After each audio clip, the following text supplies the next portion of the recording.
Yo guys, welcome back to another video. I apologize, we're late again. UFC Fight Night Winnipeg, Burns versus Malott.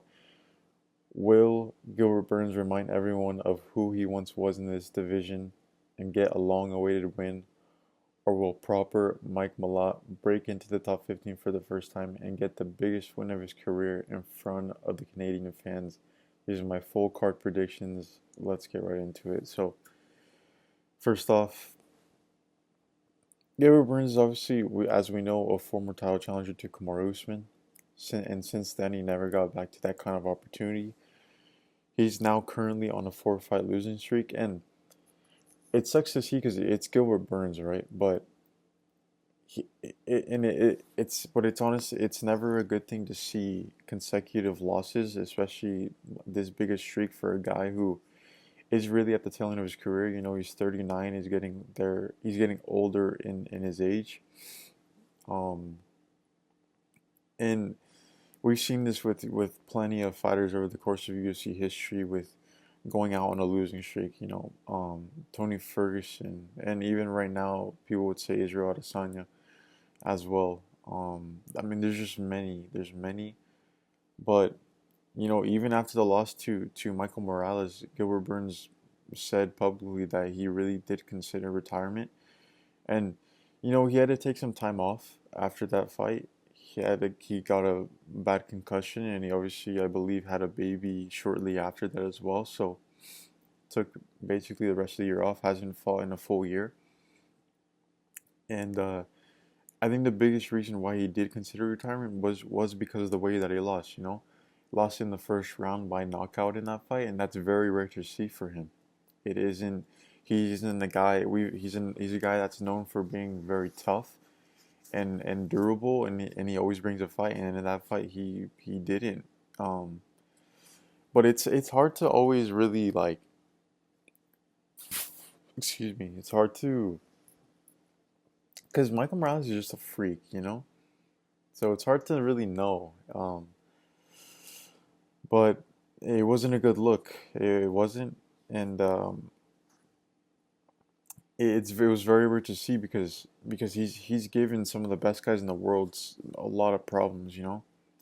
And I get to thinking about retirement thing, but just look at these losses and look at the resume and look at these guys that he's losing to. Like we're talking about guys that are only the best in the world. We're talking about Michael Morales, Sean Brady, Jack Della Maddalena, Bilal Muhammad. They're all guys that are in the top 5 at welterweight or they're around there. Even if you go back and look at all of Gilbert Burns' losses, all of them, the 4 I mentioned, then Khamzat Chimaev, Kamaru Usman, had 2 losses early in his UFC career when he was still at lightweight, and to Dan Hooker when they were both on the come up, again when they were still lightweights, and was extremely competitive in all of these fights. I mean, except for the Morales one, but he's given so many guys problems, and it's just a I feel like it's just a very bad feeling because that Michael Morales one was his last fight, and it's the thing that we're basing a lot off of. But yeah, it does suck to see for Gilbert Burns, but Gilbert Burns last won a decision over Jorge Masvidal in 2023, which sounds insane to say. A lot has happened since then. And his last finish was the fight before that for over Neil Magny by submission arm triangle. A lot of Gilbert Burns' wins have come by sub. Um, yeah, you know, he's known for having fast hands, and he's not the most technical striker, but he has a big punch. Packs a punch. Has nice elbows when in close. Has a solid low kick. He has good takedowns, well-timed takedowns, and good ground and pound. He's a hard guy to take down himself. Um, and he showed to still have a pretty decent gas tank versus Sean Brady, even though there wasn't an insane amount of output on the feet in that fight. They did wrestle quite a bit, and they were in the clinch against the fence a lot. Just kind of like a bit of a grueling fight. Um, but one thing some things I will say about Gilbert Burns that I do worry about is, well, really three things. His low output in his recent fights, the fact he doesn't punch in combination, and his defense, especially his defense recently. Not only he doesn't really move his head, but he'll usually just he'll just frame. Sorry, he'll just he'll just frame with the lead hand, and he'll have his back keep his backhand extremely high, and just move back when his opponents come forward. He tries to just frame and stay at a good range, and it works sometimes, but I think it's very dangerous. And sometimes he'll curl off with it, off to an angle, which is good, but majority of the time he'll just go back in a straight line. And Brady pushed him back in combination to the fence many times, and Morales landed a good uppercut up the middle that hurt Burns, and I think that's gonna be a major problem in this fight. I think Mike Malott's gonna be able to punch around that guard easily, whether it's going up the middle with that uppercut or going around with that looping right hand, because Mike Malott is taller than him. But now moving to Mike Malott, he's a guy who had a lot of hype at the start of his UFC career, was on a massive win streak, had won every fight by finish. He had KOs and submissions, had never gone to a decision in his career, was getting a lot of hype by the Canadians. And then he ran into Neil Magny, who most fans call a gatekeeper at 170. And it was also Mike Malott's first opportunity to get into the top 15.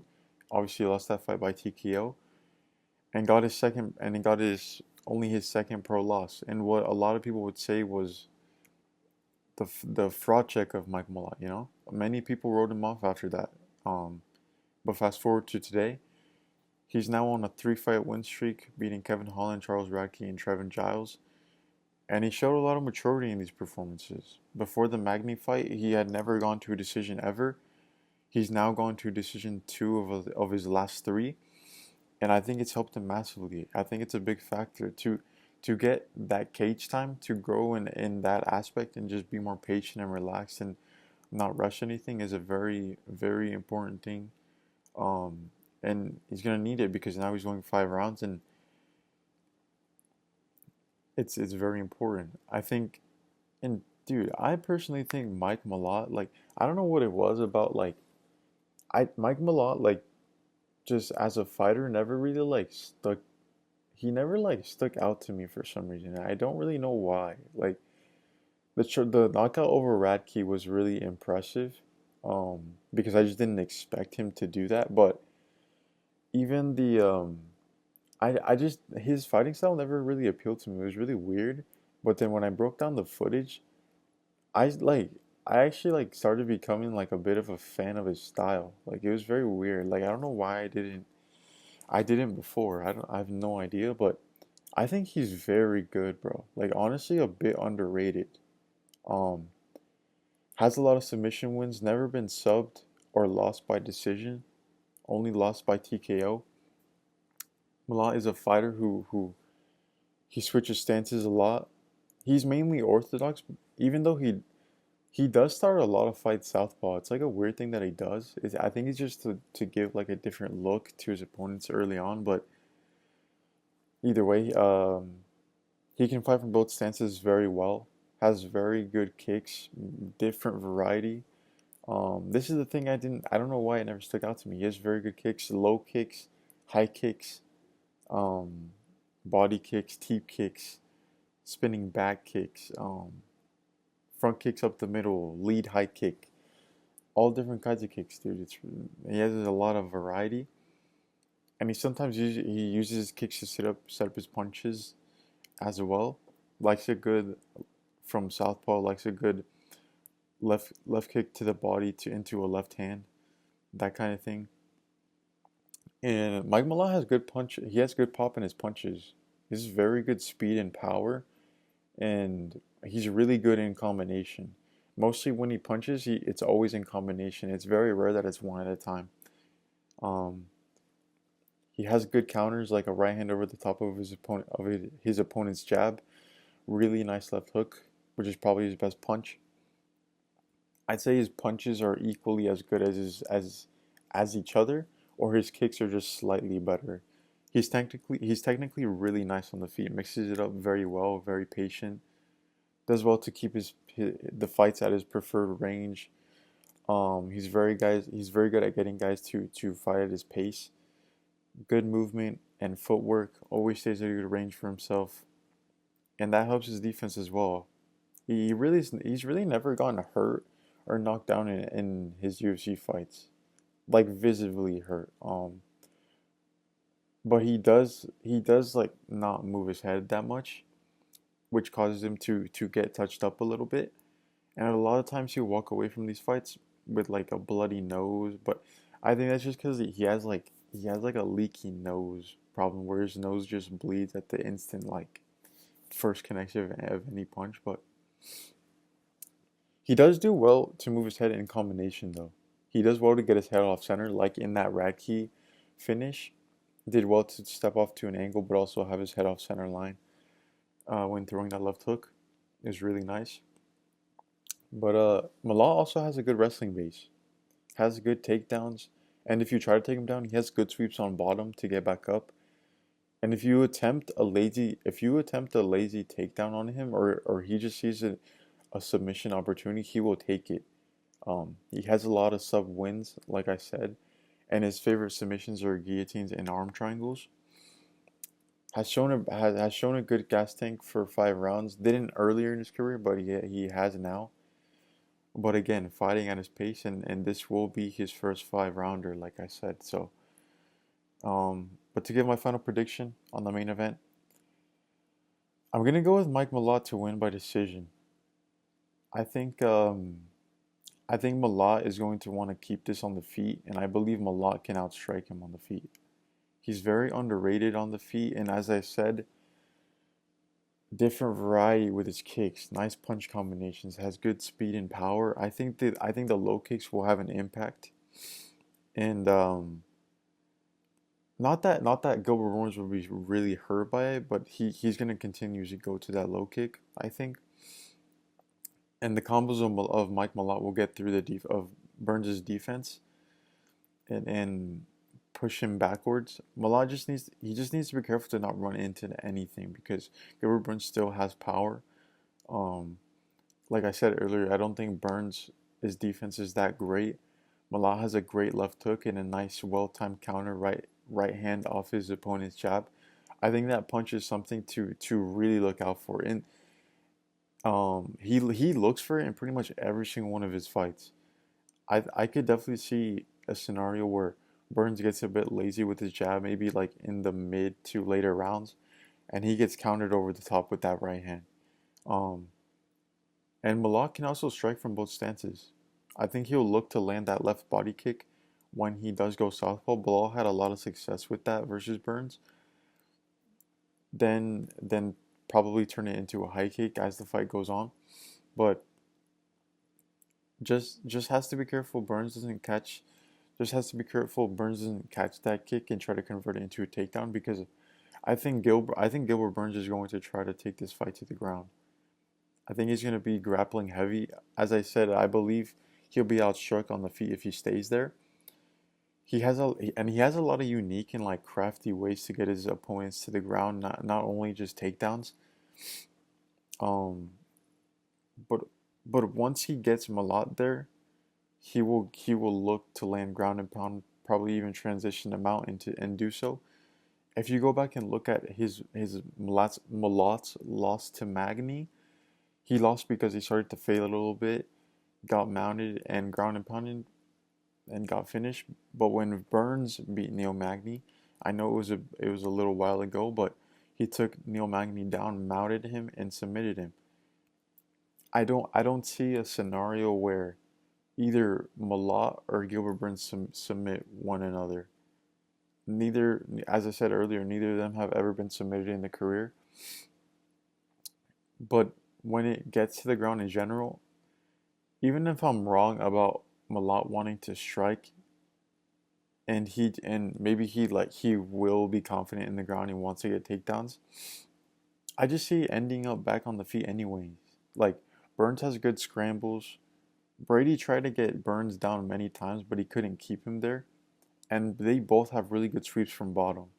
I think the wrestling exchanges will be fun, for when they happen, but the fight will play out on the feet for the most part. I believe Mike Malott is better there. He has more weapons than Burns, and as I said, the output of Burns hasn't been the same recently. But we all know that Gilbert Burns is not an easy guy to beat. He might have looked easy to beat in his last fight, but he's not going to be easy to beat now. He's going to bring a fight to Mike Malott, and if he wants to win, he'll have to be the aggressor on the feet. Put Mike Malott on his back foot. Has to be careful to not get caught with a quick counter because Mike Malott has that. And this is why I say why I'm more confident in Malott to win. I just think no matter where the fight goes, I just think he's better than Gilbert Burns on the feet. As I said, I think he's good in the center and just looking to land quick counters like that right hand over the top of his opponent's jab, and just land his kicks and just continue to move. Even if he gets like super put on his back foot and Gilbert Burns gets really aggressive, he's gonna look to land a quick counter with either hand and just pivot out and go back to center. But I just think he's better everywhere on the feet. Like I really do. But Gilbert Burns has power, so he needs to be careful of that. But this by far will be Mike Malott's hardest fight of his career, and I think he gets it done in this fight. I do think it'll be a banger though. I'm going Mike Malott to win by decision. Final prediction. But I'm not gonna. I think that fight will be a banger. I'm now gonna give my predictions on the rest of the card. Co-main event: Kyler Phillips versus Charles Jourdain. These are two guys that are just outside the top 15 at bantamweight. Kyler Phillips is on a losing streak to Vinicius Oliveira and Rob Font. He's fought a lot of good guys in this division. Has a win over Song Yadong back in 2021. Beat Barcelos in 2023. But his last win was versus Pedro Munoz in 2024. And he's decently well-rounded. Has great kicks. Goes to a spinning wheel kick a lot. It's very weird. Has power in his hands. Good movement. He's good on the ground also. Nice ground and pound. If on bottom, he'll look for submissions as well. He's never been finished in his career. I don't think he fights well going backwards though, or when against the fence. He does tend to gas as the fight goes on. Charles Jourdain, since moving down to 135, has looked a lot better. It does seem like it's a pretty hard wake up for him, but he makes it. He's now on a 2-fight win streak both by submission and guillotine in the first 2 rounds. He had a rocky career at featherweight, had 6 wins and 7 losses there. But like even if you look at who he's lost there, like he lost to some pretty good guys like Sean Woodson, Jean Silva, Nathaniel Ward, Shane Burgos, Julian Rosso, Andre Fili, and then in his debut, like at bantamweight, he just looks himself, being a good Victor Henry, who's a good fighter, a Davy Grant who's very tough, and just 1 round. Jourdain is very well-rounded. Switches stances a lot. He has nice kicks, and he genuinely looks to land flying knees a lot. They call him Air Jourdain for a reason. Has a nasty guillotine. Nasty guillotine. Like I said, he has so many wins with that guillotine. I think the fight will go everywhere and will be a very good, evenly matched fight. But I'm going to go with Charles Jourdain to win by decision. I'm thinking I'm thinking decision. Kyler Phillips has never been finished, so I'll go decision. He's had more momentum recently. I think he'll continue that momentum. So next fight, Nallo versus Herbert. Nallo used to have the nickname Rat Garbage. He should have kept that. But he earned a contract off the Contender Series, won by TKO round one. This will be his UFC debut, and is 4-3 now as a pro. He was at Bellator for a long time. Um, then he went and fought on a few other promotions after that. Put together a good win streak by finish in the first round. And he has never gone the distance in his career. Has a 100% finish rate in all of his fights. It's rare you see someone his age come off the Contender Series, but he comes from TriStar Gym with for us a hobby, and he's very good, man. He's very good. Has feints, nice long jab, accurate with his right hand, good timing, great kicks, specifically low kicks.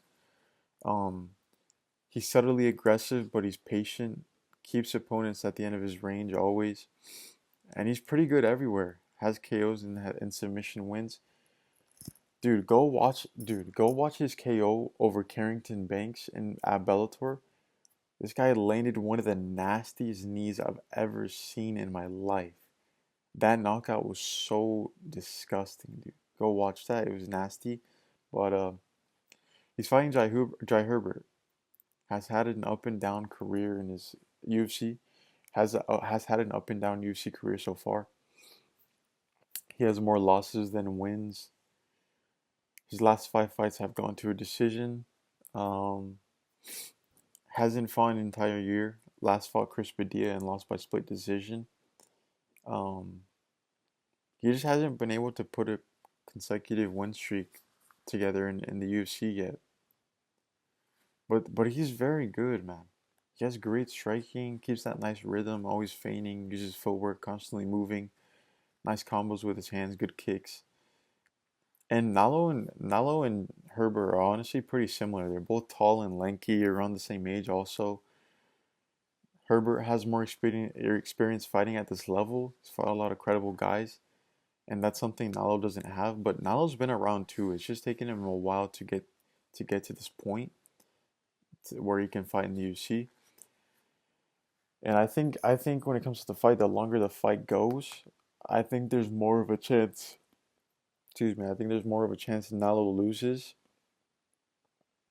Um, and all of if anyone is winning on the scorecards, it'll probably be Jai Herbert.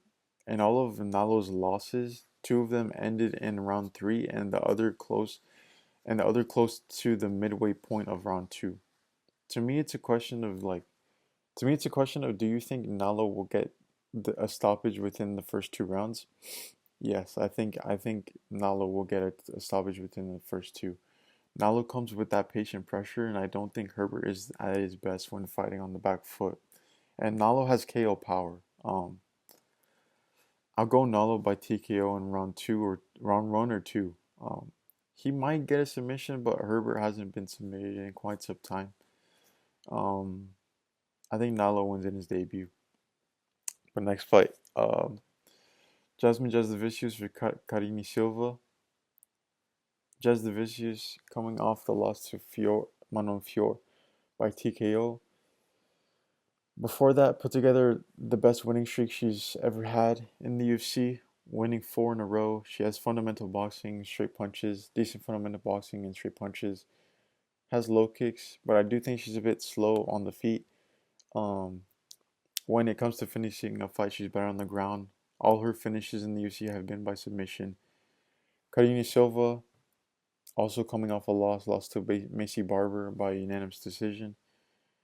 Most of Silva's wins have come by submission. Silva is mainly a kicker on the feet, and she looks to take the fight to the ground. Looks to kick and just like smother in with a clinch and work for a takedown. Both women, when they fought against like the top of the division, they've come up short. Um, but I'm gonna go with Jasmine Jasudavicius to win by decision. I think it'll be competitive. Thiago Moises versus Gage Young. Thiago Moises has not fought in a year. Last fight was a really bad KO loss to Jared Gordon. Has a lot of submission wins, great BJJ, good level changes. But he's pretty well rounded. He has really nice technical striking. He packs a punch also. I actually thought Thiago Moises was older than what he actually is. He's only 31. He's a very experienced guy for his age. Fought some of the best in the world. Gage Young had won every fight on the regional scene except for his debut by finish. He got the opportunity to fight on the Contender Series. Came up short in that fight with a loss to Quillen Salkild by decision, which is very impressive considering what Quillen Salkild is doing to everyone at the moment. Um, was really competitive fight that one. Went back onto the regional scene, had one more fight, won by TKO, then eventually got signed by the UFC. Has only had two fights so far. Lost his debut to Evan Elder, who's very good also. Last fight was a win over Maheshata in China. Thiago Moises will be the most experienced fighter he's ever faced in his career. Gage Young is mainly a striker, and he has serious power in his hands, but he doesn't move his head when he's striking. He's good at getting back to his feet when taken down. But I think I'm gonna go with Thiago Moises to win by decision here. I think he'll be able to stand with Gage Young, and he's dangerous on the ground also. Um, I think he's experienced enough to beat him. I do worry because Moises is coming off a KO loss, and maybe Gage Young just catches him with something. But uh, this one I'm kind of torn a bit. I kind of want to change my prediction last minute, but do I stay with Thiago Moises? I'll stay with Thiago Moises. I think he'll get it done, but it should be a good fight. Now I'm gonna move to the prelims. I'm gonna be a bit quicker with these because the video is already very long. Um, Dennis Buzukja versus Marcio Barbosa. Yeah, Buzukja hasn't had a good start to his UFC career. He's 1-3 in his first four appearances, and he did not fight all of 2025. I know a part of that was because he was suspended because of an altercation he had with a fan or something. But Barbosa is making his UFC debut. He got a contract of the Contender Series. He's only gone to a decision one time early in his career. He's now on a 4-fight win streak. Every fight he has ever won was a finish in the first round, and a majority of them were TKOs in the first round. But both of his losses were done in the very next round, in round two, which is very interesting. It's a very interesting to look out for. And his loss to Gabriel Santos in the LFA, who's also in the UFC right now, also. Dude, Barbosa just like he came with everything early. He was throwing everything with power, and he caught Santos with a nice right hand, and he went to finish the fight with a ground and pound, and he couldn't get it. Santos got back up, and then he was still landing good punches and made Santos go for a takedown on him, and he tried to go for a guillotine, didn't get it, and then they got back up, and Santos landed a takedown on him, and the tide completely shifted, and he pretty much won the rest of that round. And then next thing you know, round two starts. He's pretty gassed, and he gets caught with a head kick, and the fight's over. So it's and his other loss as well. It was just a thing that he gassed after the first round. It just seems to me that if you get Barbosa out of the first round, you will have a good chance. But Barbosa is very good in that first round. Throws everything nice and tight, all with power. He has power in both hands. I'm really torn in which way I want to go in this one, but I'm gonna go with Marcio Barbosa round one KO. I think it's an impressive thing to do. I think it's an impressive to be doing that in the LFA. I think they're a very credible promotion, and I think the layoff of Buzukja might play a factor in this. Um, and Buzukja has been KO'd in the first round before, but I wouldn't be surprised if Buzukja got it done, to be honest. Like there was a similar situation that we had with like Larian Douglas a few weeks ago. Um, and he was coming off the LFA, had won every fight. But he had never lost before, I believe. Or he had never lost in the way that Barbosa had lost, like gassing out after the first round. So it's something to look out for, but I'll go with Barbosa, but I would not be surprised if Buzukja got it done in like a cheeky little underdog. But I'm gonna go with Barbosa, but I wanted to change my prediction so bad because I think there's something to be said there. But I'll go with Barbosa by round 1 KO. I'll make these last ones quick. Julian Leblanc versus Robert Valentin. I'm gonna go with Robert Valentin to win. I think he's good enough to beat Leblanc. I wasn't really impressed with what I saw with LeBlanc. He just has nice kicks and mixes up his wrestling. But I think Valentin is overall better than him. When he's on the ground, he looks for submissions. When he's on bottom, and even if he's on the feet, I think he's a better striker than LeBlanc, honestly. Um, and Valentin holds a win over on the Ultimate Fighter holds a win over Paddy McCory, who just won the middleweight championship at Cage Warriors. That's a win that aged very well. I just think Valentin is more dangerous on the feet, and he has, like I said, has a submission threat from bottom. And I don't think LeBlanc can wrestle as relentlessly as Torres Finney did to him. I'm gonna go Valentin to win by TKO. Next fight, Tanner Boser versus Gokhan Saricam. I'm gonna go with Saricam to win by decision. I don't know why I thought Tanner Boser retired for some reason. He's not even that old, but I just haven't seen him fight in a long ass time. But yeah, that's very weird. I'll go with Saricam by decision. Saricam mainly just looks to take his opponents down, land ground and pound, and get submissions and control them. I do think it'll be competitive, but I'll go Saricam by decision. Melissa Croden versus Daria Zheleznyakova. I'm gonna go with Croden by decision. Um, JJ Aldrich versus Jamie Lynn Horth. I'm gonna go with Horth to win by decision. John Castaneda versus Mark Vologdin. I think Castaneda has fought the better opposition. But Vologdin had probably one of the greatest fights I've ever seen. The greatest Contender Series fight you will ever see. Go watch that. It was absolutely insane. I do remember that. Um, and he does have dangerous, and he does have power. So, and he's good on the ground also. Castaneda's been away for a long time. I think I'm gonna go with Vologdin to win by TKO in that one. Last fight, Jamie Siraj. Well, first fight, but Jamie Siraj versus John Yannis. Siraj is making his debut. Yannis, it's barely his second fight in the UFC. Siraj's last loss was to Diego Brandao in TKO round 1. Got caught with a nasty spinning heel kick. Yes, Diego Brandao, the one that fought Conor McGregor. Um, Yannis's last fight was to Austin Boshi in his debut. He lost that fight. Siraj is gonna look to take Yannis down and land ground and pound and get submissions, but I think Yannis is good enough to defend and get back to his feet. Yannis has a nice left hand, good power in it. I got Yannis winning by TKO. Those are my full card predictions.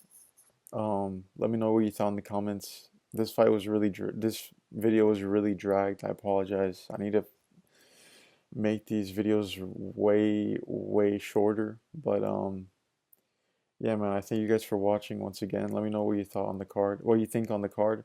Yeah, man. I think the main event's very good, but the card overall isn't that great. But yeah, thank you guys for watching. I'll catch you guys in the next one. Peace.